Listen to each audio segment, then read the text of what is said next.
Hey guys, I'm Adam. And I'm Bruce. And welcome back to The Know, where we make an entire job of building up your hopes and then slamming them into the wall. That's what we like to do here. Yep, it's been a while since we told you guys that Half-Life 3 would never happen, so let's shake off the ring rust a little, shall we? But I saw some code now that's going on with this. So on that note, wouldn't it be awesome if someone made an open world Deadpool video yeah, game? would be. That would be awesome. It would be more cool if it came out this year. Absolutely, Bruce. That would be sweet, but it's a dumbass scam, man. It's a total scam. How could it be a scam if it's going to come out this year? Lawrence, why is it a scam? It's Kickstarter, so it's all a scam, right? Oh yeah.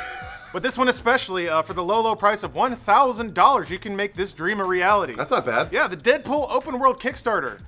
And now that we said the title, we basically said everything there is to say about it. This campaign is run by David Davenport, and despite claiming that the game is 90% complete, it doesn't feature any media from the game at all. Okay. No screenshots, no trailers, no nothing.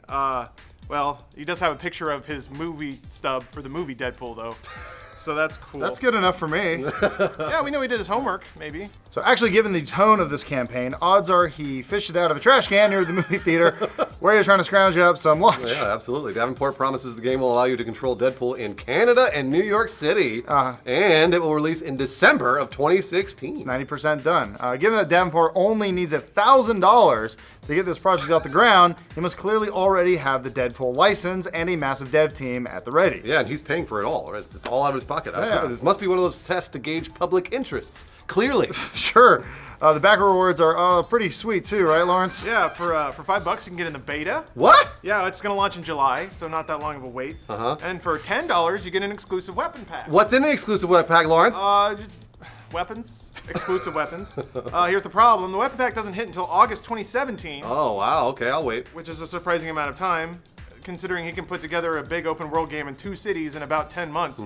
Then he needs 8 more months to make an exclusive weapon pack. That makes sense. Doesn't really add up. Weapon packs are harder. Amazingly, with only 5 backers, Davenport already hit his $1,000 goal. Wow. With a heavy caveat. Kickstarter user Shanooz claims that they pledged $1,000 to the project, but it's very provisional. They claim they won't commit to the pledge unless Davenport provides the following. Okay. First, a detailed budget, Right. a team breakdown, proof that Davenport is talking to Marvel to at least license the Deadpool property, Some emails, right? a playable prototype, and exactly what Davenport's responsibilities will be in producing this game. In other words, Davenport did the equivalent of drunkenly claiming he could jump from the roof of his frat house into the pool, and Shanooz bet him $1,000 he couldn't. I love frat boys.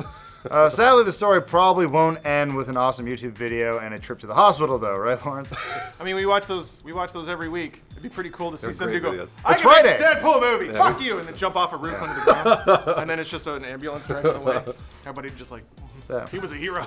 But the whole "it worked for them, so why not me" dream doesn't die there, right? Yeah, remember Cards Against Humanity? Of course you do. The Mad Libs for a New Generation was one of the earliest and most genuine Kickstarter success stories. Yeah, it's a fun as Hitler and dead baby AIDS. Nazi. Get it? Shut up, Lawrence. It does the funny for you. But if you're tired of seeing offensive words arbitrarily strung together in a way that people mistake for actual humor, why not swap it up for inoffensive words? That's the idea behind Cards Against Inhumanity, Lawrence. boy. Okay, so this Kickstarter is launched by Amanda Ciavarella, which is actually a pretty cool name.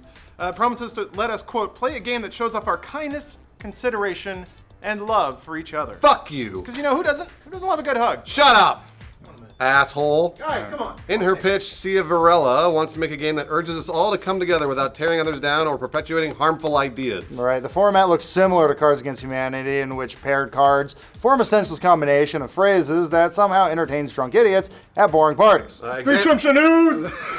Example pictures show such genuinely enjoyable matches like, what will put an end to war? Please and thank you. And describe the essence of a cloud, unicorns and rainbows. Not be easy for us to bag on the naivete of this campaign, but really, it's just the same as Cards Against Humanity, without all the genocide, barf, shit, fart, joke, Fart, Hitler, fart, barf, AIDS.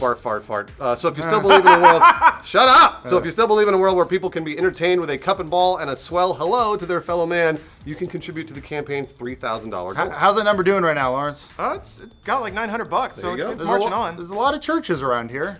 Got 20 days plus to finish it, so if you like rainbows and unicorns. Anyway, that'll do it for today's Dark Hole of Kickstarter roundups or whatever we're doing here. And hey, before we go, Stalin baby, molestation, prolapse, incest. You got molestation. He's got molestation's wrong. You can say that again. Molestation, Mol- baby, incest, prolapse, anus, penis.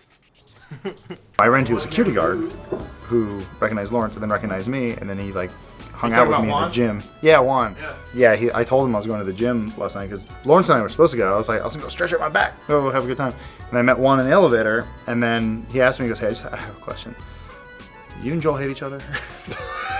Really? Yeah. And I was like, no. I'm like it's like a brotherly, like we razz each other. Tease Like each other, yeah. the rule is I can make fun of him as much as I want to, and he can make fun of me as much as I want to.